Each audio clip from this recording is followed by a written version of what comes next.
I followed Lazaro for 10 years. The brothers around him used to mock him in private for insisting on keeping a mute woman by his side. Lazaro didn't care at all. He said, "Someone who can't talk can swallow more humiliation than anyone else." Even when he started bringing new women home, I remained completely unmoved. That was when he finally lost control and went mad. What he didn't know was that I had been bound to the mute girl system. As long as I stayed by his side for 10 years without speaking a single word, I would receive one wish and 100 million in reward money. And that wish had never had anything to do with him. Chapter 1. The moment I twisted the key and opened the door, I knew something was wrong. The unfamiliar high heels scattered messily in the entryway and the chaotic living room all pointed to the same truth. I calmly crouched down and neatly arranged the shoes. When I looked up again, a graceful, alluring woman was already standing at the doorway of the bedroom I shared with Lazaro. She hooked a finger around the hair by her temple and looked at me with amused scrutiny. "A cleaner?" I didn't answer and walked straight to the study to get my things. The woman had no intention of letting me off so easily. Barefoot, she followed closely behind me, constantly using words related to Lazaro to provoke me. But I didn't care at all, because the binding period of my system was almost over. In 3 days, I would be able to leave Lazaro for good. So during this time, I had been quietly clearing out my belongings, preparing to take them with me. There weren't many important things of mine left in Lazaro's house. Taking a little each day meant he wouldn't notice. I crouched in front of the small cabinet at the very back of the study, searching for my bracelet. No matter how I looked, I couldn't find it. Suddenly, the woman behind me lifted her wrist, and a crisp clinking sound rang out. "Are you looking for this?" My heart sank sharply. When I turned around, I saw the bracelet already on her wrist. Young Master Reyes gave it to me yesterday. I even thought the quality of the jade wasn't good enough, she said with a smile, but now I suddenly think it's quite nice. Things really do feel more valuable when someone else wants them, don't you think? Chapter 2. Lazaro. You take it, just give me back the bracelet. I typed the words on my phone and held it up in front of her. After reading it, she casually took off the bracelet and said with a hint of regret, "All right then, let's treat it as the breakup compensation young Master Reyes is giving you on his behalf." I opened my palm to take it. The next second, with a smile on her lips, she flung my bracelet high into the air. I didn't have time to think. Almost instinctively, I threw myself forward to cushion it with my body. The cabinets in the study were all solid wood. My back slammed hard against the sharp corner of the desk. The overwhelming pain made me forget how to breathe for a moment. I lay there, curled up and unable to move, clutching the bracelet I had protected at the last second before it hit the ground. The loud crash woke Lazaro, who was still asleep. He had a terrible temper when waking up. Before he even arrived, his voice came first. "What's all this noise?" His footsteps stopped at the doorway. Seeing me lying on the floor with a pale face, he let out a smug laugh. "Aren't you always so generous? I just let Cecilia stay the night, and you got jealous enough to fight with her?"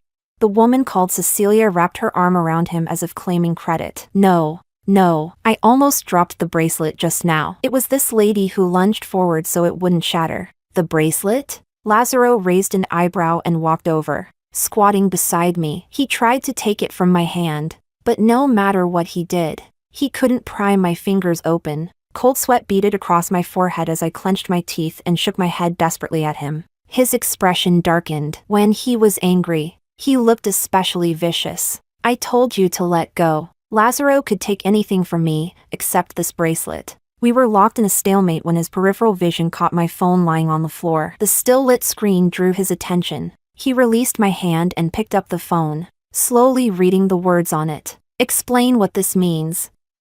"Lazaro, you take it?"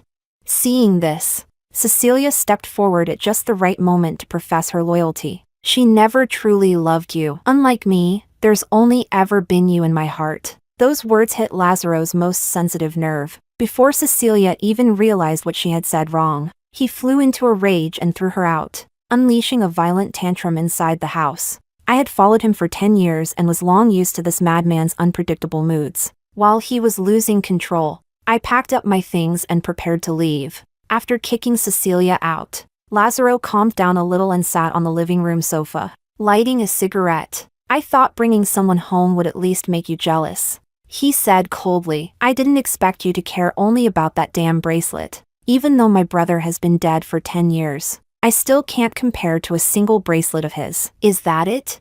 I paused briefly at the entryway, gently shook my head, and then walked away without looking back. Chapter 3. It wasn't that one of them mattered more than the other. In my heart, there had never been any basis for comparison between the two. 10 years ago, I suddenly lost my voice and was never able to speak again. I followed Lazaro silently, always at his beck and call, no matter the time or place. I watched him drift in and out of various pleasure dens, the people around him changing batch after batch. He tried to use all of this to provoke me, yet I remained silent, just like my lost voice. That day, he was drinking with a group of spoiled rich heirs. They joked that Lazaro had rather peculiar tastes, keeping a mute woman by his side. Lazaro glanced at me, barely noticeable in the corner, and let out a scoff. It's exactly because she can't talk that she can swallow more humiliation than anyone else. Other than her. Who else could tolerate me like this?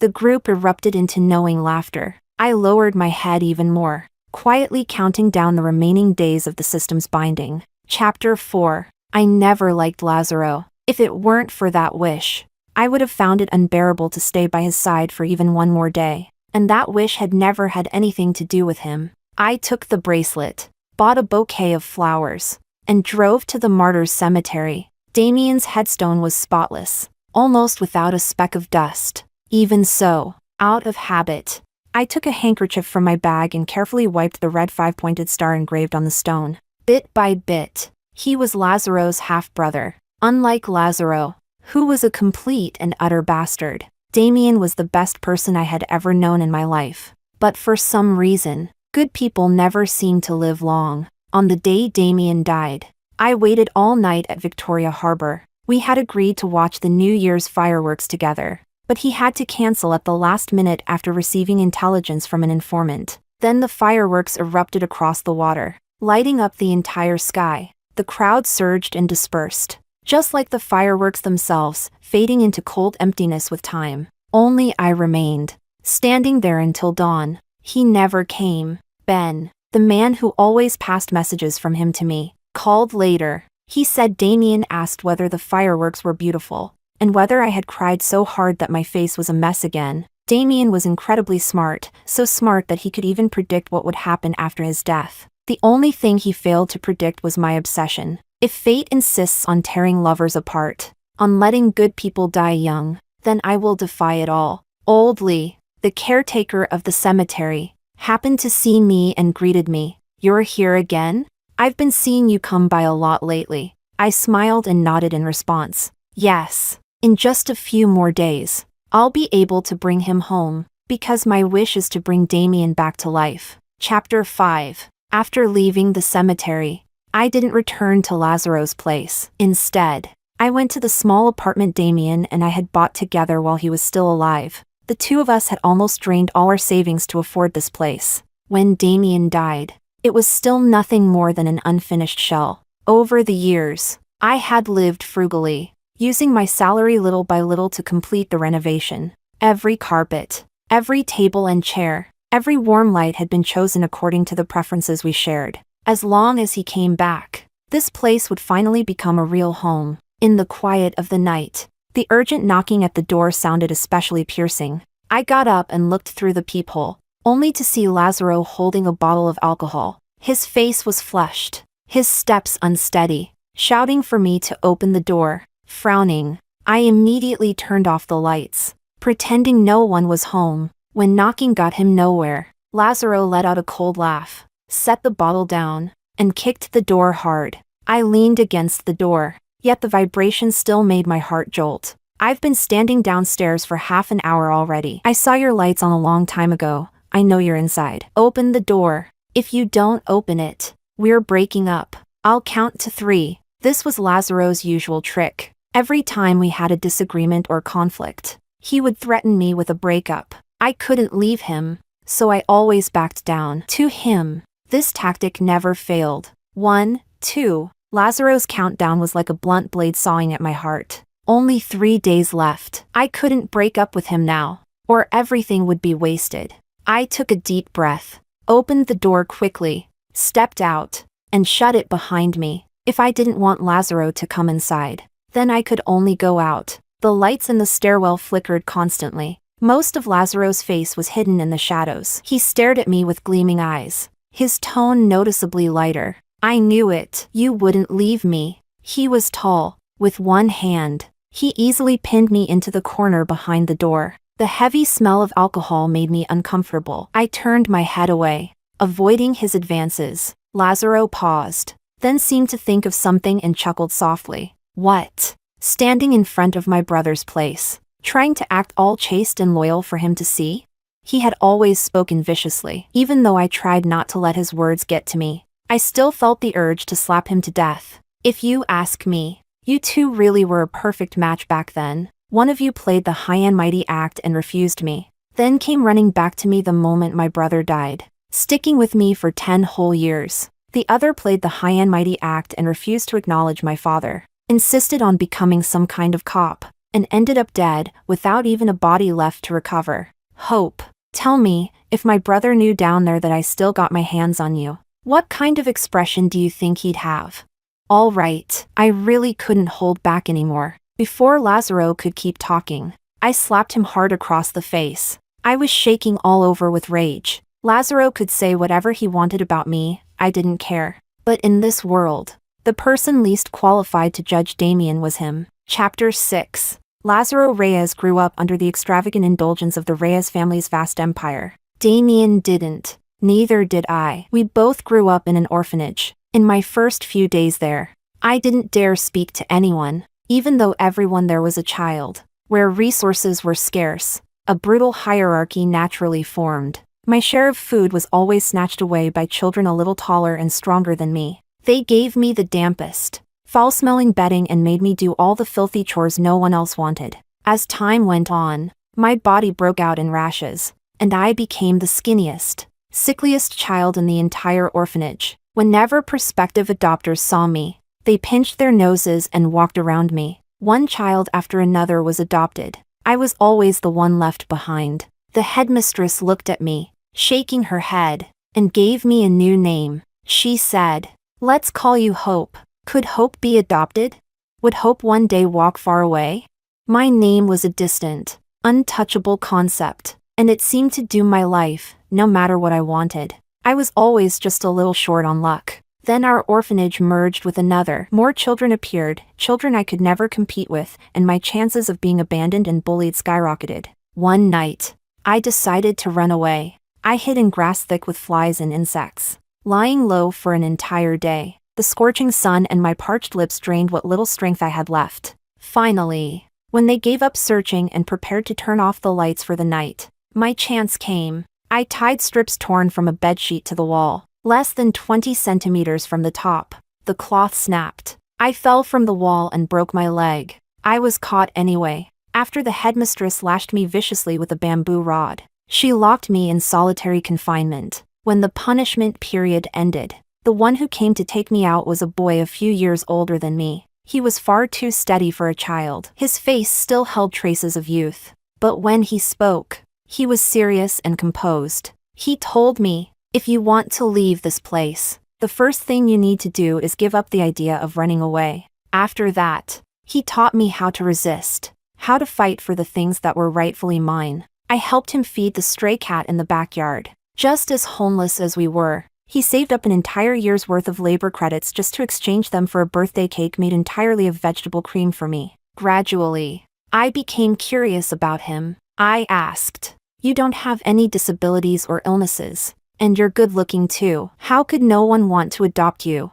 He told me it was because he was waiting for his mother to come get him. Whenever adopters came, he pretended to be foolish or sick, doing everything he could to be left behind. Only that way could he wait for the day his mother returned. I grinned and said, "No one wants to adopt me either. Then let's keep each other company. Let's just say we adopt each other." Chapter 7. Until that day, when a group of people who looked unmistakably rich and powerful arrived, he pressed a bracelet into my hand and shoved me forward from behind. Instinctively, I turned around, only to see him sprint into the underground storage area without looking back. Hiding himself, The group lit up at the sight of the bracelet. Ignoring my struggle, they took me away. Later, I learned that they were from the Reyes family. Years ago, the old master of the Reyes family had a first love. They used a bracelet as a token of their promise. Later, for the sake of a political marriage, he abandoned his pregnant girlfriend and married someone else. In his later years, once he had full control of the family, guilt finally caught up with him, and he decided to look for the mother and child he had wronged. After much searching, he learned that the woman had died only a few years after giving birth, and the child had been sent to an orphanage. He didn't even know whether the child was a boy or a girl. The person the Reyes patriarch was looking for was the one who had always been by my side. That was the day I learned his name, Damian Reyes. He hated the Reyes family and refused to go with them, but he also knew that with the Reyes family's wealth and the old master's guilt, being adopted would mean a good life. So Damian pushed me forward, hoping I could take his place and live happily. But Damian was still just a child. He underestimated how cautious the Reyes patriarch was. On the very first day we returned to the Reyes household, a paternity test was done. In the end, the story concluded like this. I was sent away once again. The Reyes patriarch took back the bracelet,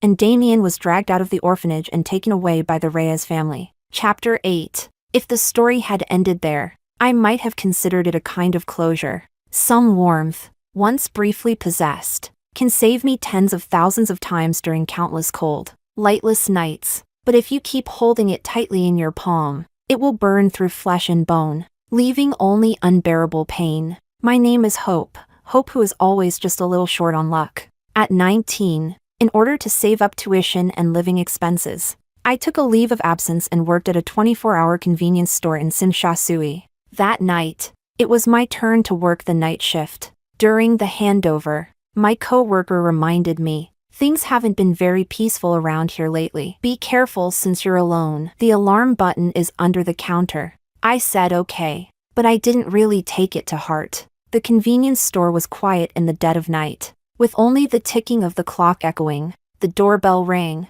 and out of habit, I said, "Welcome." It was only when I caught a faint scent of blood in the air that I realized something was wrong. Every nerve in my body tightened instantly. I stood behind the counter, my hand already resting on the alarm button beneath it. The man wore a dark red patterned shirt, the kind common among local street thugs, paired with a loose casual blazer. Cold sweat soaked his hair, his face pale, his expression twisted with pain. He staggered to the counter and slapped down a wad of cash. "Listen to me first," he said. His brows were tightly furrowed, yet his voice was steady. My hand on the alarm didn't move as I listened to what he said next. He lifted his gaze and fixed it on me. When he clearly saw my face, he froze for a moment. I was highly sensitive to other stares and instantly realized he was looking at the scar on my forehead. It was left from when I tried to escape the orphanage and fell off the wall. I usually hid it beneath my bangs. Very few people ever noticed it. The man fell silent. After a moment,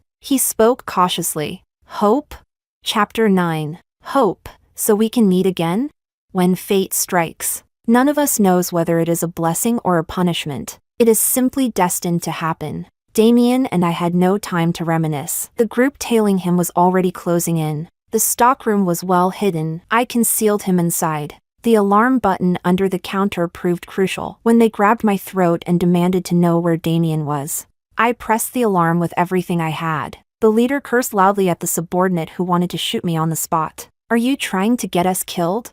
Once the police lights began flashing outside, they fled the convenience store in a panic. I rushed to the stockroom and switched on the light. Blood pooled across the floor from the wound in Damian's lower abdomen. He had already passed out from the pain. I lifted his shirt, trying to give him some basic first aid using the store's supplies before the ambulance arrived. His body was burning hot. Aside from that wound, his lean waist was crisscrossed with countless old scars. Half conscious, he warned me that no matter what, I must not take him to the hospital. In the end, I brought him home and used a number he gave me to call for help. The man who arrived with a medical kit was named Ben. I was told he was Damian's brother-in-arms, someone who had been through life and death with him. He skillfully treated Damian's wounds, gave me a few instructions, and left in a hurry. And so Damian ended up staying at my place for more than half a month. We talked about many things, about the past we hadn't been part of, and the future we knew was impossible yet still hoped for.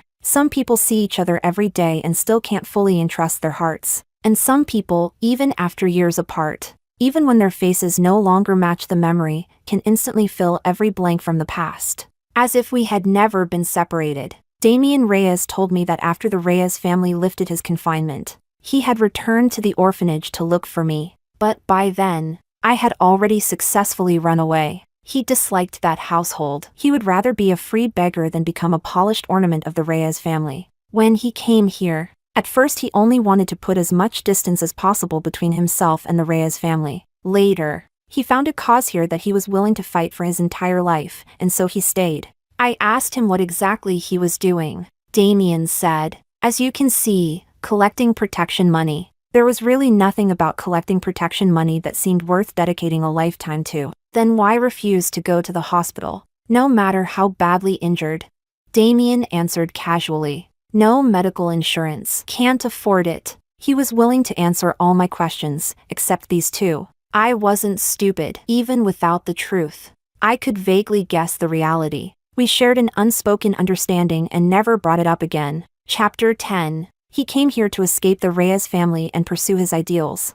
I came here because this place offered the highest hourly wage. That 10,000 to 1 probability, something that should never have happened, somehow landed on me. For the first time, I found myself liking my name. Perhaps Damian, like me, was also quietly grateful for this twist of fate. He often came to the store with Ben to buy random odds and ends. Even choosing a pack of cigarettes would take the two of them a full hour of careful deliberation. The store manager even asked me in private whether I'd hired 2 thugs on my own initiative to be my bodyguards. At first, they only showed up around mealtimes, using it as an excuse to ask me out to eat. Later, they simply waited at the street corner in front of the store half an hour before my shift ended, appearing right at the entrance the moment I got off work. Christmas Eve, Damian sat in a rented sports car, wearing an exaggerated, flashy pair of red sunglasses. The moment I stepped out of the convenience store, he honked the horn loudly. He pushed the sunglasses up, his affectionate eyes smiling brightly at me. "Hey, beautiful, care to go for a ride?" Idiot. Who rents a convertible in the middle of winter?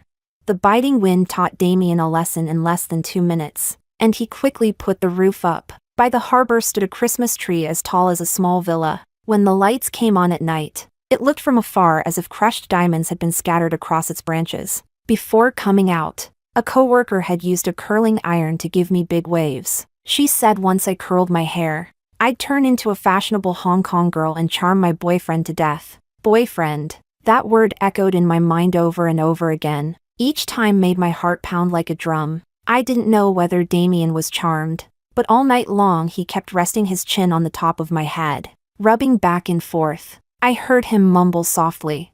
"Feels like a teddy bear, obnoxious straight guy." When the clock struck 12, Damian pulled out a box from behind him and held it out to me. "Merry Christmas." I carefully opened the box. The first Christmas gift I ever received in my life was the bracelet Damian gave me. It was one of the few belongings his mother had left behind. The gift felt unbearably heavy in my hand. I didn't even dare move. It was too precious, too weighty for me to accept. Damian seemed to see through all my insecurity and embarrassment and simply stepped in front of me. In the night when the cold wind was rising, his ears were frozen red, yet his eyes remained deep and bright, branding an indelible mark into my heart. He said, "Hope doesn't have to be just a probability. It can also mean something 1 in 10,000, something precious beyond compare. It can also mean that all my joy in the world exists in the moment I see you." I told myself year after year that next year would surely be happier. At last, it came true this year.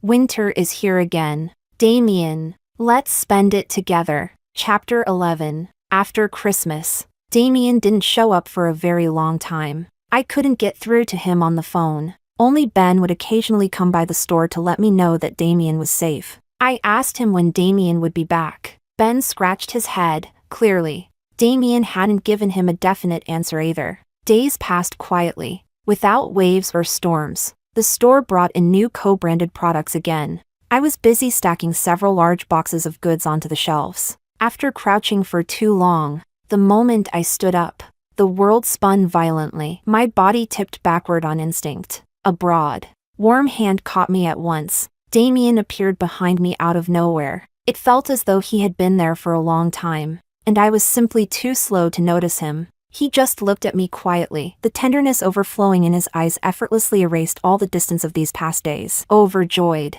I threw myself into his arms. The familiar scent of cedar instantly enveloped me. "Why are you here?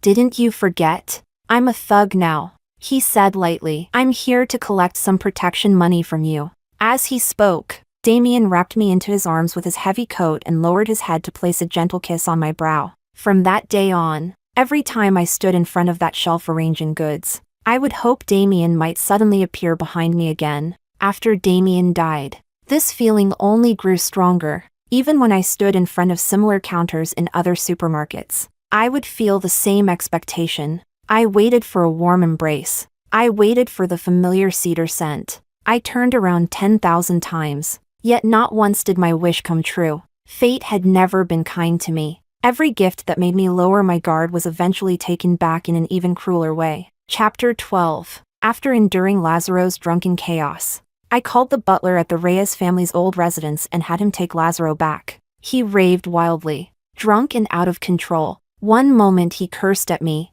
the next at Damien. After a while, he started cursing the Reyes patriarch for being a womanizer who had gone and produced an older brother for him. The Reyes patriarch cared deeply about appearances. Sending Lazaro back home in that state would surely earn him a harsh lesson. I took a long shower, half an hour, before the stench of alcohol clinging to Lazaro finally washed off me. I sprayed the blanket with cedar-scented perfume. This bottle was the closest match I could find to the scent Damien used to have. I wrapped myself completely in the blanket. People who walk alone through winter nights always have to find some way to save themselves. This scent made me feel safe. That night, I slept unusually soundly. I even dreamed of Damien from many years ago. It was my birthday. Damien had taken me to ride the sightseeing bus. I used to say that I'd seen the streets around Victoria Harbor thousands of times. Why waste money on a more expensive sightseeing bus just to see them again? But on my birthday, I allowed myself a bit of indulgence. By then, his appearances had already grown rare. Sometimes once a week, sometimes only once a month. Even that day, when he came out with me on the sightseeing bus, we couldn't sit side by side. Damien sat in the seat in front of me. The single Bluetooth earbud in his ear and the other half in mine played the same song. The sightseeing bus passed through dazzling, densely packed neon lights. The prosperity of Victoria Harbor had never had anything to do with me. The music shuffled to another song. Loveless souls become lonely fledglings, barely making it through hardship. In the bitter sea, at least we were not alone. We once relied on each other. Damien's presence once made me feel as though I had formed some faint connection with this world. But now, even with him sitting right in front of me, the distance between us felt greater than the many years we had spent apart before. My intuition had always been accurate. Only later did I understand that this distance was death itself.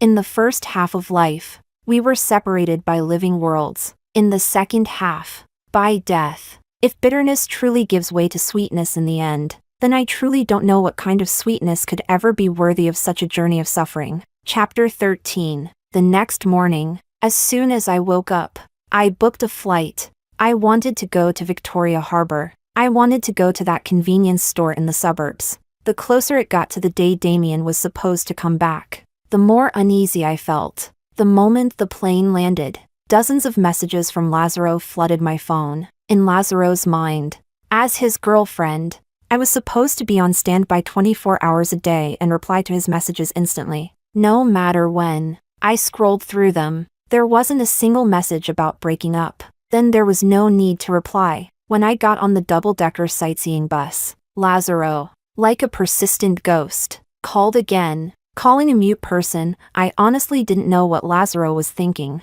Did your hands get cut off? Or did you get hit by a car and end up unconscious in a hospital? Not replying to a single message. Hope. Have I been spoiling you too much lately? All of a sudden, I felt that Damien owed me quite a lot. For his sake, I had actually endured his foul-mouthed lunatic of a brother for 10 whole years. Lazaro kept talking to himself on the other end of the line. When I remained silent, he suddenly snapped. Are you mute? Say something. After that outburst came a deathly silence. At that moment, Lazaro's short-circuited brain finally kicked back into gear. He cleared his throat twice. Remember to reply to me. Send me your current location, I'll come find you. Chapter 14. Even if I don't proactively send my location to Lazaro, it won't take long before he finds me on his own. Just like 10 years ago. In fact, the first time we met wasn't even on the mainland. Lazaro's silhouette looked very much like Damien's. So much so that when I saw Lazaro for the first time, I mistook him for someone else. He was standing in front of the candy shelf. A coworker subtly signaled me to look over. Your little boyfriend is here again. I felt a surge of joy and walked over, patting him on the shoulder. Not out collecting protection money today? When the man turned around, the completely different face from Damien's left me stunned. His eyes were nothing like Damien's. When Lazaro looked at someone, he never bothered to hide his intentions or ambition. His gaze made me uncomfortable. I apologized and turned to leave. Suddenly, Lazaro grabbed me, studying me with interest. Wrong person?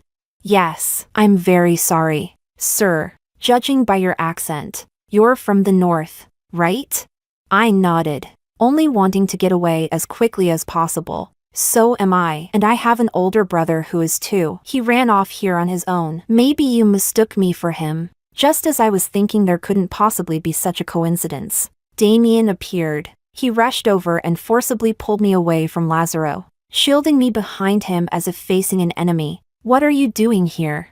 It was the first time I had ever heard Damien speak in such a stern tone. The two of them stood on edge, tension crackling in the air like gunpowder. Lazaro leaned lazily against the shelf, looking at the two of us and laughing. Just came to see what kind of good life my illegitimate big brother is living over here. He tilted his head toward me behind Damien and slid his business card under a bar of chocolate on the shelf. Little girl, people climb upward in life. You'd be better off coming with me. Remember to call me. Chapter 15. Lazaro was my natural nemesis. From the moment he appeared here, everything quietly began to change. The injuries on Damien's body grew more and more frequent, and he went out more often than before. I knew it meant his missions were becoming increasingly dangerous. The worst time. Ben called me and told me to come to a private hospital. Standing outside the ward, Ben told me to brace myself, even though I nodded in agreement. The moment I saw the person lying motionless on the bed,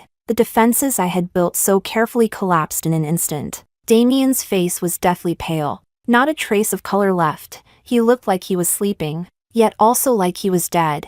I was completely at a loss, panic robbing me of all direction. I collapsed onto the white blanket and broke down sobbing, until even Ben couldn't stand it anymore. He knocked on the door and said to Damien with an exasperated look, "Are you done acting crazy yet?" I froze, lifting my head just in time to meet Damien's triumphant, scheming gaze. I was furious with him. A joke taken this far was crossing the line, even if the one making it was Damien. But that time, Damien really had almost died. He'd been rushed to the hospital with severe injuries and was dragged back from the brink of death by sheer luck. Seeing that I genuinely intended to ignore him, Damien grew anxious. Even a small movement tugged at his wounds, making him grimace in pain. In the end, I gave in and let out a sigh. From now on, before you do anything dangerous, you have to tell me first, and you're not allowed to fake your death to scare me ever again. In truth, I already had a rough idea of what he was doing, but I couldn't bring myself to tell him to stop. Damien didn't belong to me alone. He was a hero meant to protect many people. Damien nodded solemnly. Then, are you free on New Year's Eve? Yes. Let's meet at Victoria Harbor. I have something very important to give you. All right, I'll be there. Chapter 16. On my way back from the hospital, a black sedan blocked my path. Lazaro rolled down the window, propping his head on his hand as he looked at me. You wouldn't call me no matter what, so I had no choice but to come find you myself. From the very first time we met, Damien had warned me to be careful of his younger brother. Lazaro was deeply calculating. Whatever his brother liked, he wanted to steal. His pathological obsession with winning had long since blinded him. I couldn't be bothered to respond to Lazaro's latest olive branch, thrown out yet again for the sake of his ridiculous need to win. He smiled as he watched me walk away, then shouted after me, "Let's make a bet, you'll regret this very soon." Lazaro was right. A month later, I went to find him. I followed shamelessly at his side, because Damien was dead. That day, Ben handed me Damien's letters. Before every mission, they would write a will for their families. Damien's letters were always written only for me, because he had no other family. There was a thick stack of them. Each letter marked a moment when he had faced life and death. In so many moments I had never known about. I had almost lost him, and this last time, Damien was just a bit short on luck, and never made it back to my side. Ben said the final will was recorded as an audio message, because the mission had been rushed. The background noise on the recording was chaotic. It took a long time before Damien finally spoke. Hope, I'm sorry. I broke my promise again. These days must have kept you on edge. I feel terribly guilty, but I thought that when I came back this time, I could finally tell you properly what I've been doing. Hope, since I won't be coming back, I'll tell you here instead.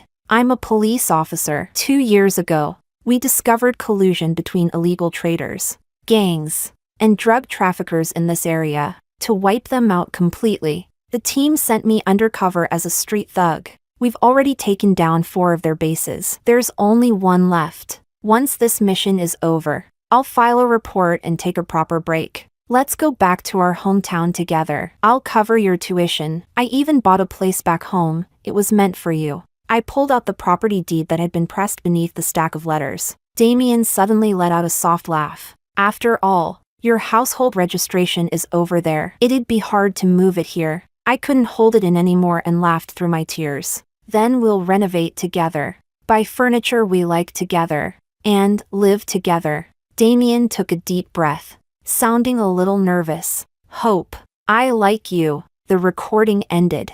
Standing amid the crowd, I listened to that final sentence again and again. Victoria Harbor never snows. But all of a sudden, I felt that at this moment, there should have been a great flurry of falling snow to speak on my behalf, accusing this unfair world for letting good people die young. Chapter 17. But it doesn't matter. I'm going to defy fate and bring Damien back. On the final day of the task, I waited beside the clock for the strike of midnight. The pendulum swung. 12 o'clock passed. I immediately sent Lazaro a breakup message and blocked him everywhere. At dawn, I asked Ben to meet me. The truth buried for 10 years was finally due for vindication. I placed a USB drive in front of him. Inside was conclusive evidence that 10 years ago, Lazaro had colluded with gang members and drug traffickers, leaking police operation intelligence. That idiot Lazaro. Did he really think that for 10 years by his side, I was nothing more than a mute punching bag? Back then, something had already felt off to me. Lazaro Reyes's appearance and the things he said were far too coincidental. I endured for 10 years, and I investigated for 10 years. The Reyes family had been rotten to the core long ago. Ever since the old Reyes patriarch started losing his clarity and Lazaro took control of the family, the entire empire had become gilded on the outside and rot within. Not only did I uncover proof that he had been a traitor, I also dug up extensive evidence of bribery involving the Reyes family. Whether in criminal court or a military tribunal, Lazaro wouldn't escape severe punishment. Ben clutched the USB drive to his chest. A man over 6 feet tall broke down and cried silently in front of me. Thank you. Justice stands clear. Good people shouldn't die in vain. Chapter 18. That madman Lazaro. After I blocked all his contact information, he flew over and tracked me down in person. He reused the same old trick, blocking me on the street with his car. I turned to leave. He got out, took a few quick steps, and locked his arms tightly around my waist. Why are you breaking up with me? How could you possibly bring yourself to leave me?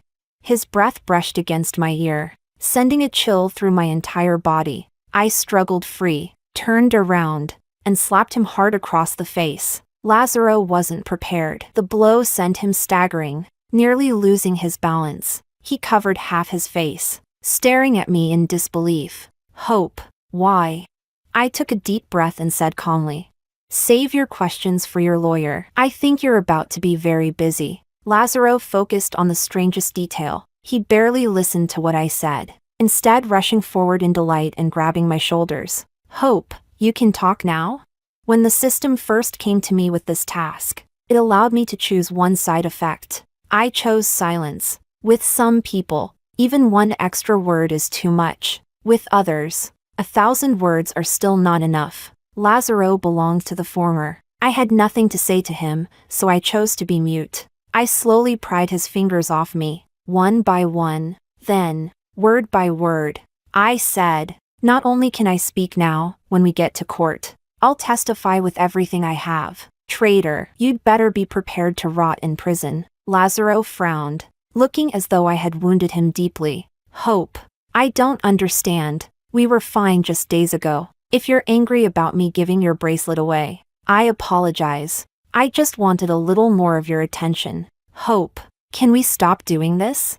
Come back with me. Let's live properly together." People who have committed unforgivable crimes have no right to speak of living properly. If even someone like Lazaro could live well, that would be the greatest injustice of all. I hate Lazaro, with a hatred that grinds my teeth to dust. He never sensed my hatred before, so now he only thinks I'm throwing a tantrum. But every silent night, I have been restraining the monstrous hatred in my heart, resisting the urge to stab the man lying beside me to death, because that wouldn't have been worth it. A hatred brewed for 10 years had long since become an inseparable part of me. Lazaro, humans can't fall in love with beasts, and you're not even worthy of being called one. Chapter 19. Public security here is far better than it was 10 years ago. Lazaro's pulling and grabbing quickly attracted the police. I managed to break free and shake him off. Because today, I had something far more important to do. The system said that on the day it snowed at Victoria Harbor, Damien would return, so I waited for him at Victoria Harbor. The prosperity here was the same as ever. I knew this peace and abundance had been bought with the lives of countless people like Damien. So, 10 years of hope, in exchange for Damien's life, was more than worth it. But Victoria Harbor never snows. I stood there from afternoon until night. The distant chimes of a clock rang out. The first day after the task's completion had ended. Damien still hadn't appeared. The money from my voice and my card had already arrived. Only Damien hadn't. The cold left my hands and feet stiff and numb. A patrol officer reminded me not to stand there for too long. I smiled and answered, "I'll leave once I pick up my husband." "Damien, you promised. You said once the task was over, you'd take a long leave and come back with me. You said we'd renovate the house together. Now I've already finished all the renovations. I think you'll like the color we painted the walls. If you prefer staying here and don't want to go back north, that's fine too. I'm very rich now. I have 100 million, so much money. Buying another small apartment here wouldn't be bad at all, don't you think? Damien, I miss you." Chapter 20. I stayed here for a while. Every day, I went to walk around Victoria Harbor, hoping that each passerby brushing past me might be him. The weather gradually began to warm. Forget snow, even rain became rare. But life still had to go on. I didn't want Damien, when he returned, to be met by a sickly, lifeless hope. I walked with my head lowered through the flowing crowd. When I looked up, the sky was clear for miles. It didn't matter. I was good at waiting. 10 years, or decades, either was fine. Turning a street corner, a boutique I'd never seen before caught my eye. The shop was beautifully decorated, in a Danish style. At its entrance stood a small artificial snow machine. Fine. Light flakes drifted down into my palm. If you were real, how wonderful that would be. I blew the snow from my hand and continued walking. The phone in my coat pocket rang. I took it out. It was an unfamiliar out-of-town number. "Hello?" There was no response. It was completely quiet. "Hello?" Just as I was about to hang up, a familiar voice came through the receiver. "Hey, beautiful. Care to go for a ride?" Victoria Harbor has no snow, but this snowfall had lasted 10 years in my heart. And at this moment, it finally stopped. After the snow, the sky cleared. From this day on, every day would be good weather.